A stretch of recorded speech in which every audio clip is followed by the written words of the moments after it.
they sleep, they'll get it later, you know? Sounds good. Hey, good day, everybody. Good day, good day, good day. Thank you for joining me. Once again, I got Dr. Matthew Michaels with me. And basically today's topic, I want to talk about like things that I feel we as men, so like we are ashamed or we are afraid or we are, like uncomfortable about talking about this issue.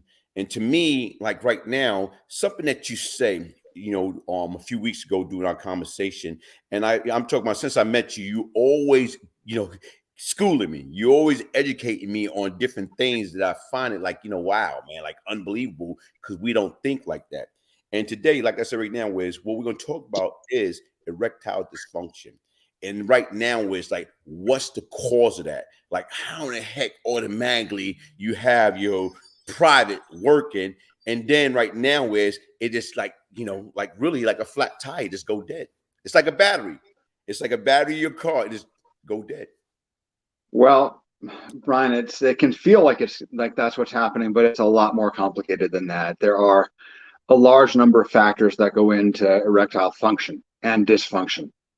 There's neurologic factors, there's circulatory factors, there's physiologic and metabolic factors, and there are psychological factors without a doubt. They very much play a role. Okay.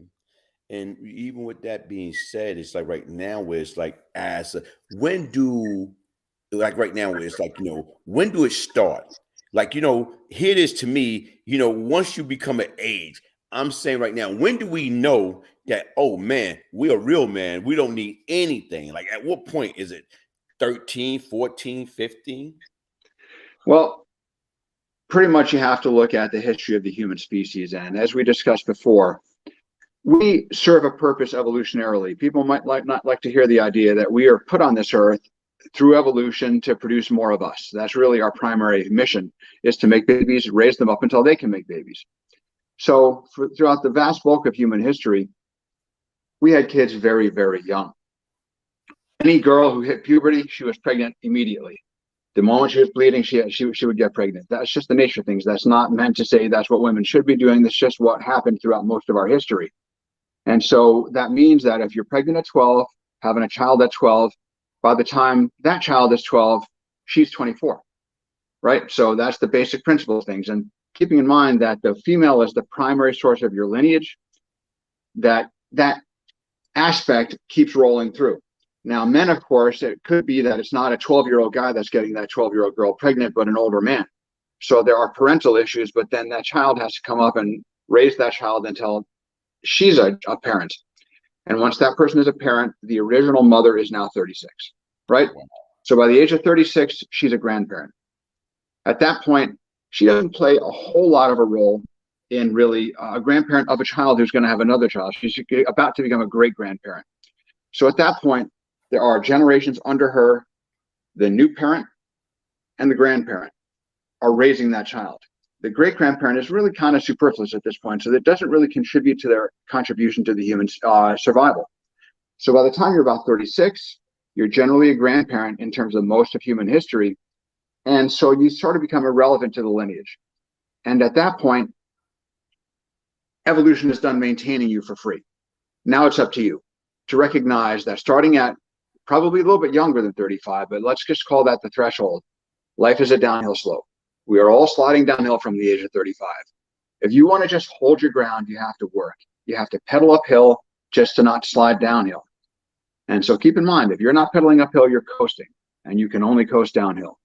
So that's the basic principle. Yeah. And like even listen to that and respond to that. You're right.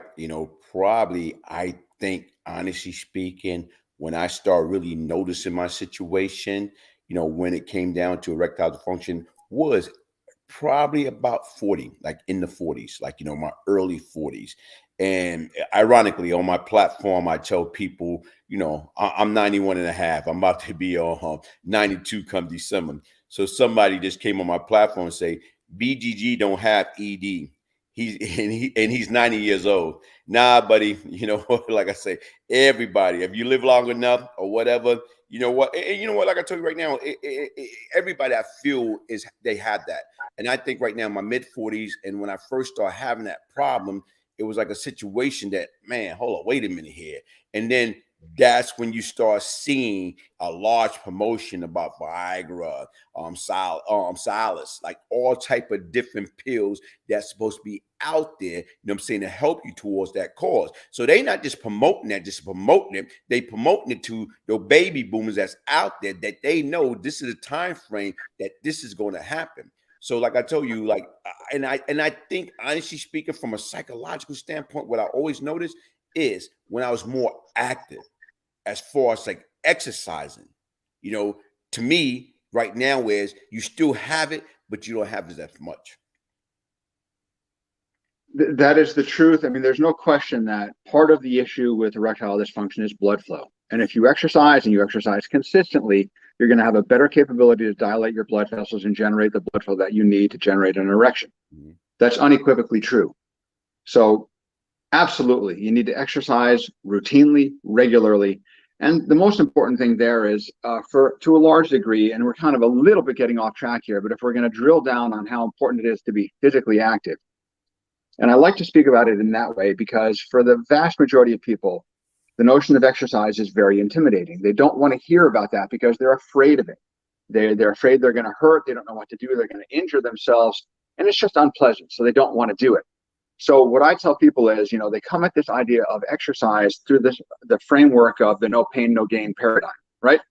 Which means that if you're going to exercise, you have to suffer. If you don't suffer, you're not going to get anywhere. No pain, no gain. That is complete hogwash. The only group of people for whom the no pain, no gain paradigm really works is for competitive athletes, where you want to be faster than the next guy. And that next guy is training as hard as you are. You better push it just 1% further to have that training benefit where you're going to be faster, stronger, quicker, whatever you want to be. So that's where the no pain, no gain paradigm comes in. But for you and me and all other average people, if you want to get to the point where you're truly optimizing your health, you probably do have to suffer through a workout. But if you just want to be healthier than you are today, all you have to do is move. Simple as that. The more still you are, the more relaxed you are. You have to recognize that comfort is toxic. If you're sitting still, you're poisoning yourself. Now, getting up and moving around the house, getting an apple, grabbing a stick of celery, cleaning, going out and doing some gardening, going for a long walk, all of these things are incredibly powerful tools for getting the bulk of the benefit that you can get from starting an exercise program. So if we think of exercise going from 0, where you're doing nothing, to 100, where you are an intensely competitive athlete, you're challenging yourself every day, you're mixing it up, doing yoga, weightlifting, aerobics, etc., that's 100, right? So if you look at that spectrum, let's go to the 0 to 25, the first quartile of exercise. You are going to get more gain from going from 0 to 25% of optimal than from 25 to 50, and even more than from 50 to 75. And 75 to 100 is where you gain the least amount of additional health, right? So I'm talking about being fit, just healthy. So just simply getting up and moving is incredibly potent. Get rid of the sedentary lifestyle. Comfort is toxic, and get out and challenge yourself. That's really what you need to do. So think about it that way. And just like you said, when you're more active, you'll feel better and you'll have more blood flow. So work it that way. That's what I would recommend to your audience. Nothing fancy. Just do something that isn't easy. That's the best way to think about it. So if strolling at 2 miles an hour is like nothing to you, it's easy, bump it up to 2.5 miles an hour. It should feel like it's just a little bit hard. That's all. That's where you want to be, and that's where most people will stop. But if you're doing that every day for several hours a day, that's awesome. That's great. And you know what? Like I say, when you just made that statement as far as no pain, no gain, you know what? I think a lot of us is brainwashed with that because honestly, I'm speaking like from when you used to be out there and you're working out, or you in the gym, or you're around a group of individuals. Guess what? That's the slogan: no pain, no gain. Let's go, let's go, let's go. So automatically we thinking workout supposed to hurt. And something that, like I told you right now, just recently when you was telling me when I was talking about certain things, and you say, you know what, Brian, you got to make workout fun. And, and whereas right now I start riding the bike again, I start doing different things that, like I'm not overdoing it. Jumping rope, like push up, sit up, like Yeah, little perfect. things. Yeah. And then even right now, I thought about it too. Whereas when I was younger, what I used to do when I at work, I used to work for this small company, What Brown Can Do For You, UPS. Yes, sir. I used to unload truck, like load truck sort package. And I can remember doing that days. Those days, I used to take my shower. And I'm like looking at my physique. And I'm like, yo, I'm not even working out, but I'm Mhm. still maintaining. I'm still looking decent. What's going on? Then it dawned on me right now when I'm unloading no truck, picking up those heavy boxes, bending at the knees, not the waist, sorting them, putting them up and everything. It's good That's for you. what exactly because sometimes when you're on those sort out, those packages coming nonstop. You gotta be like you in you like a robot trying to get these packages where it need to be. So that was an exercise, and that's what people don't understand. Like, long as you doing something, whether it's at work, whether it's on your own free time, long as you're doing something like you say to keep that blood Mhm. flow. Right now, that's just an added benefit that you getting paid for doing a job, and plus you maintaining your health. No question, Brian. I mean, little things like when you go to the store, don't look for the spot that's closest up, thinking, oh, I got the close spot. Look at me. I won. No, you win if you park in the farthest out spot. That's when you win. So you can have to walk into the store. When you're in a building and you have a choice between the elevator and the stairs, take the stairs. If you miss that elevator door because the elevator is full, you won because you're going to take the stairs, right? Little things like that matter. Simply being active is critical. And keep in mind, there are so many other factors that go into that painful workout thing. Even for me, when I was training for Ironman, if I did a workout that was crazy hard and I suffered through it and it was absolute misery, to some degree, there was a little bit of hesitancy to do that workout again. And so if you don't do the same workout again and again and again, you're not going to really gain the benefits to the point where it then eventually becomes relatively easy so you can move on to the next workout. But if it is so far out of your range that you're suffering to a degree that you can't enjoy, at least to a little degree, you won't do it again. And so keep in mind, no matter what somebody tells you is the best workout on the planet, it is of no value if you don't do it repeatedly until it becomes relatively easy, until you've trained both your brain and your body to make that workout easy. That comes from repetition. So consistency trumps intensity every single time. And I like that. Look what you say. Right now, where sometimes we can make exercise, like even in the industry that I am in the warehouse. Like to me, I call the building my treadmill. And you're right. As far as right now, I don't care where I'm at. The elevator. Nah, I guess I got a bad habit. I like to take the stairs in the elevator because of the environment I grew up in. Two things. I used to be afraid to get stuck in the elevator, so I Okay. take the staircase. And number two, right now, I know a lot of people caught bad situation in the project on the elevator. So those are the two things that I used to stay away from the elevator. But you're right, when you utilize things out there, like I'm saying, that we can help ourselves from a physical standpoint, that's beautiful. That's a great thing. But understanding, what, the benefit. Once you know the benefit, do it add value or do take value away? So as long as you know it's adding value, especially in a great way pertaining to your health, why not? Yeah. So keep in mind that the first benefit of movement is not being sedentary. Not being sedentary is the single most important thing you can do. And that just means you're up, you're walking, you're moving, you're doing. You don't have to do any kind of formal exercise at all as long as you're not being still. And that's good. And that's what we got to get into. Um, Absolutely. Another thing too is like right now what I notice, and whereas we look at it like, and I start doing a little research and homework or whatever, and to me, besides age, like some of the health factor that contribute to erectile dysfunction, like right now, like from my understanding, you'll know more than me, but right now, like high blood pressure, high cholesterol, high sugar, diabetes, and I guess that list goes on, heart disease, all that like play a major factor as far as like to erectile dysfunction. No question about it. So what you're getting into now, we're moving away from the impact of exercise into the impact of blood flow quite specifically. So recognizing that all the things you mentioned, from high blood pressure to high cholesterol, or let's just call it abnormal cholesterol levels and balance, those things lead to hardening and clogging of the arteries. Hardening and clogging of the arteries leads to heart attacks. It can lead to amputations. It can lead to strokes, and it can also lead to no blood flow to the penis, which usually doesn't result in a stroke per se, but it does resolve in a reduced ability to get an erection. So having healthy blood vessels is critically important, right? So eating properly, exercising regularly, understanding your labs and your numbers, getting your lab tests done so that you know what your cholesterol levels are, so that you know what your apolipoprotein B is. That's the best measure of bad cholesterol, and that you can take measures to get it in balance. That is critical.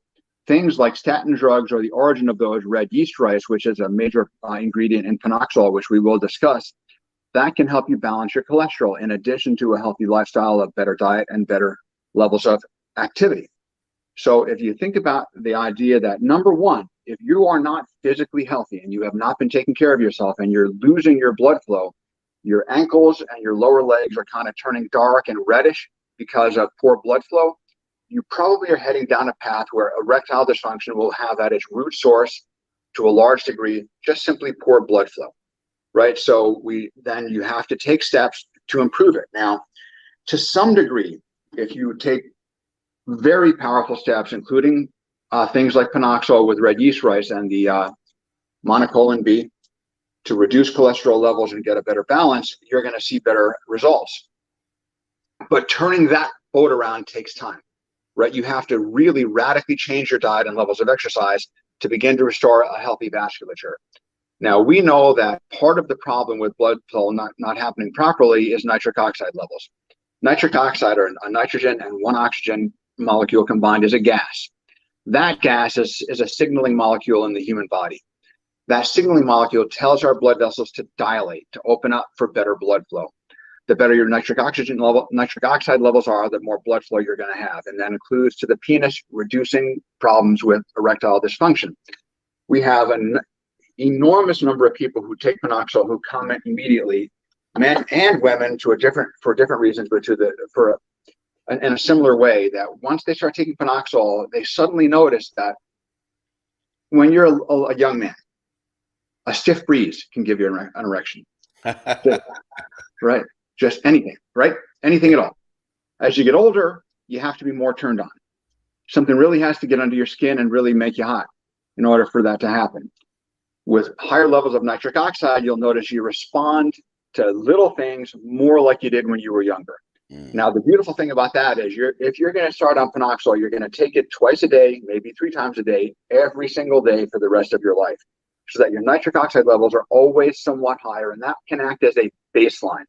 Once all of that is well established and you're seeing better results and better blood flow for what we're looking for, erectile function, then you really have to drill down on the other factors as well. So you mentioned diabetes. Now, there are neurologic factors that go into erectile function as well. So I'm not speaking about neurologic factors in terms of psychiatry or psychology now. We can talk about that in a moment. But simply in terms of how the small distal nerve endings affect blood flow and tissue activity. If you're diabetic, the small blood vessels at the ends of your nerves become clogged and fibrotic, and that then leads to a breakdown of the function of the small nerves. So you get numbness, typically at the tips of your toes to begin with. Oftentimes, that's the very first sign that anybody has diabetes at all, is their toes start to go numb. So you have to get your diabetes under control and stop that train.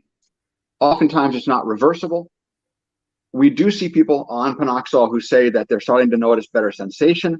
We're coming out with another product called Panoxol Neuro, where we're going to add a product to that, or a variety of products that are specifically for nerve health, that will also help in that regard, even more so than just plain panoxol.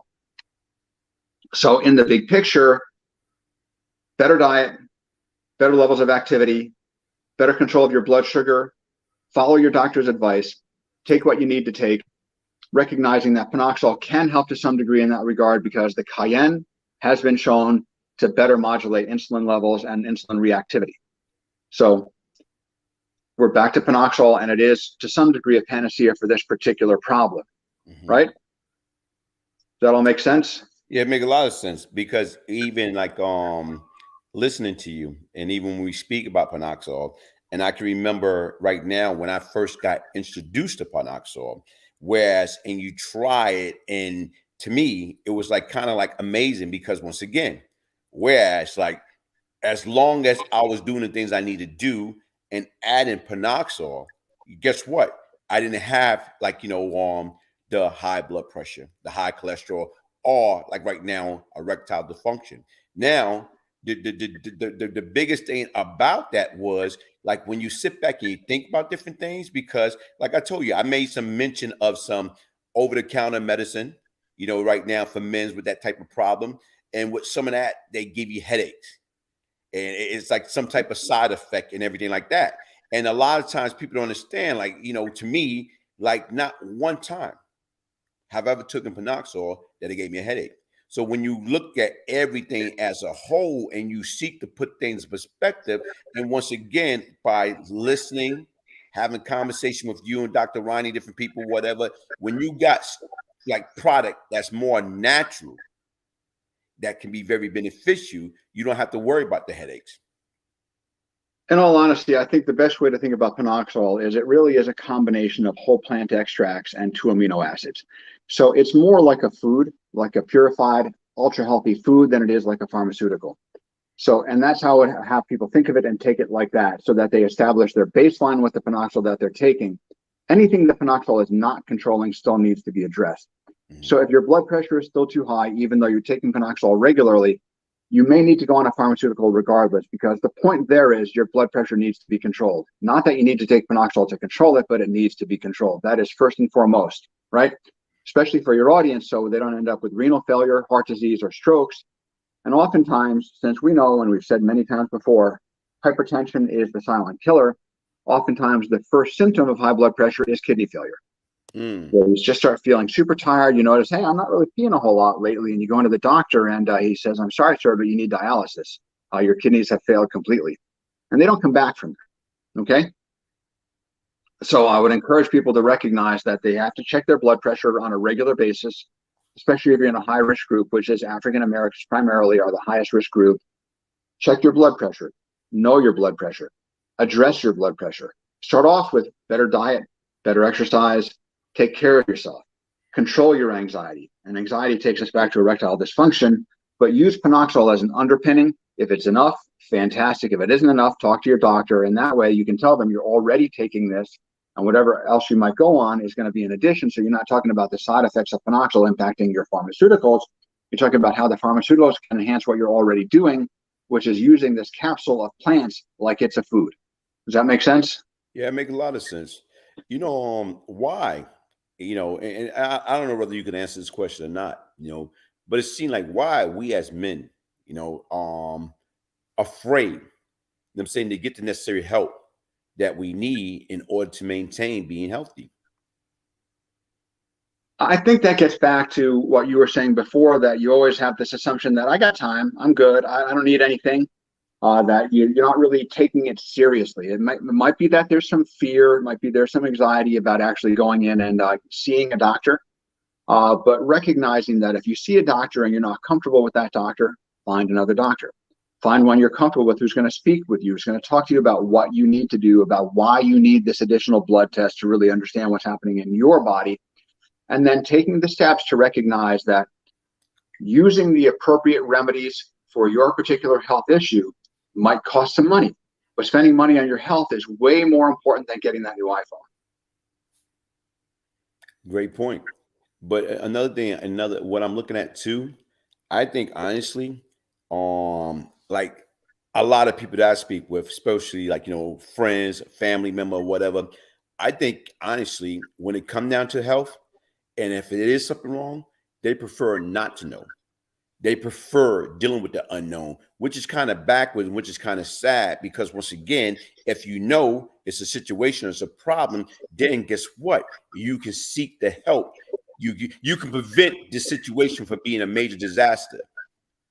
You know what, Brian? I think there's a lot that goes into that as well. I think that some of that relates to the healthcare discrepancies in this country, where I think it was Oprah put out a show that reiterated something I'd heard and read about years ago, that the healthcare that you get from our system is less based on your race or your gender than on your zip code.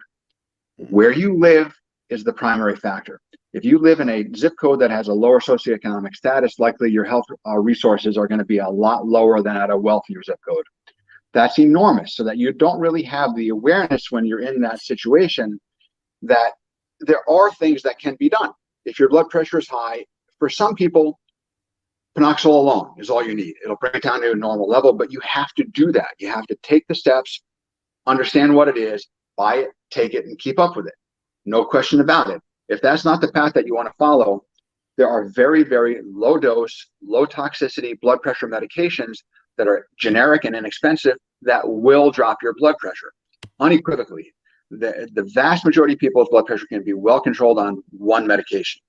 Some require two, occasionally three. When you're getting above that, there are probably other issues that need to be dealt with as well. But the fact is, if you do not control your blood pressure, strokes, heart attacks, blindness, kidney failure, they're all heading your way. If you do, those issues may never be a factor in your life. And to me, like right now is I'm the type, I want to know whatever I need to do to, I like to take preventative measurement. I like to do the things I need to do to maintain what I do have. Are we going to live forever? No, nobody's going to live forever. But the objective is I want to live as long as I can, and I want to be healthy while I'm living. Absolutely. So we can talk about two different issues there, which is lifespan and health span, right? If your health span is to the age of 75 and you live to 95, who wants that? Who wants to live 20 years unhealthy, broken down, can't get around, losing your mental faculties? Nobody wants that. What we all want is our health span to match our lifespan, right? Now, even if that is your lifespan and your health span are both 75, so be it. 75 great years is way better than the vast majority of human beings ever got, right? And so that's what we want, is we want our health span to match our lifespan. Now, the longer your lifespan and health span together can be, the better. So all of these are necessary, but the ball is in your court. You simply have to understand what you're trying to accomplish. Listen, read, follow up, go to the panoxol website, understand what you need to do for yourself. See a doctor, go to a functional medicine specialist or a naturopath, or just find an MD who believes in keeping their mind open to things other than strictly allopathic medicine, right? So the last thing I would mention about the erectile dysfunction factor is recognizing that today, especially because of all the things we've been through with the pandemic, with the economic crisis that we're heading towards right now, rising interest rates, rising inflation, these things are very anxiety provoking. If your brain is lost in anxiety and you can't be in the moment with your partner, you're not going to have a lot of success getting an erection. You're right. Little things like if you've been with somebody for a long time and for whatever reason, the thrill is gone, right? That's also going to make it hard. Now, that doesn't mean you can't get it back, but it's something to recognize. Sometimes it's not physical. Sometimes it's in your head. You're too stressed out to focus on that person. You're too stressed out to just relax. You're not going to get an erection. It's just the way it is. You have to have everything in order: your mind, your body, your spirit, your physical health, etc. And so now's the time. Take action. Be proactive. Hey, you know what? Like, even as you speak in, I can relate different time in my life based upon what I was going through. And I can remember, each and every event. Like, you're right. Like, the bottom line is, like, right now, if you're depressed, if you right now, you down and out, regardless, you're right. Because once again, your focus is on something not down there. Your mind is elsewhere that you can't even fabricate or think about having sex or doing anything. You don't want to be bothered because you don't find yourself in a bind or you're in a situation or a predicament that you feel is the end of the world. So you're right. Is go back into survival mode. And nothing's going to happen when you're in that mode. You got to get your head in order. You got to get your house in order. And again, keep in mind, even if you get an erection, it's not going to be good for anybody if you can't focus on your partner. Yeah, you can't. Right now, hey, you don't got no focus, you don't have anything. But like I said right now, Doc, I appreciate your time. I appreciate anytime I get the opportunity to share, like I'm saying, your views. Like, because once again, all wise men seek knowledge from the cradle to the grave. And I'm glad that right now from the panoxol family that I have the ability to reach out and contact and talk to you about, you know what I'm saying, you know, everything just about when pertaining to health and panoxol from A to Z.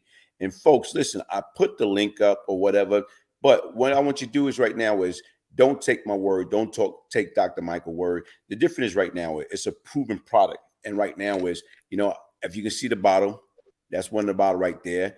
Go to the hotline, go and check it out. And what I'm gonna do is right now, I'm gonna get Dr. Michael link so we can be able to put certain things that you want to follow him. You want to go, like, you know, saying Google and do your research. And like I tell you right now, is very, very powerful individual. And I'm glad that right now I have the pleasure of, like I'm saying, having him on the platform, building a relationship with him, because trust me, right now is he had helped me out in so many ways. And I appreciate that. It's my pleasure, Brian. Thank you for having me on. I really appreciate it. And the panoxol family appreciates it as well. Okay. And right now is just text me over some of the information so I can just go ahead and copy and paste and put it in this box so we can keep it going. So folks, Yes, listen, like right now is thank y'all for joining us. We truly, truly appreciate it. And hopefully right now is for y'all gentlemen that's out there that was afraid or didn't want to talk about erectile dysfunction, it happened to each and every one of us if you live long enough. So like I say, that's just the reality of it. But once again, it is help. You know what I'm saying? It is help. Okay. Awesome. Thank you, Brian.